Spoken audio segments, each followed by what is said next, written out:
দুই পাশে নদী আর মাঝখানে সবুজ ঘাসের গালিচায় বসে অপূর্ব প্রকৃতিকে উপভোগ করতে চাইলে চলে আসুন সিরাজগঞ্জের চায়নাবাদ।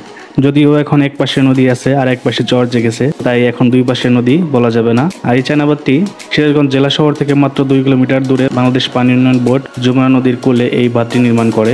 বাঁধের মূল ঘেট থেকে যমুনা নদী 2 কিলোমিটার গভীর পর্যন্ত বাঁধের উপর দিয়ে চলে গেছে কালো পিচ ঢালা রাস্তা। আর এই রাস্তা ধরেই বাঁধের শেষ প্রান্ত পর্যন্ত যাওয়া যায়। এখানে প্রতিদিন অনেক দর্শনার্থী চায়নাবাদে ঘুরতে আসেন।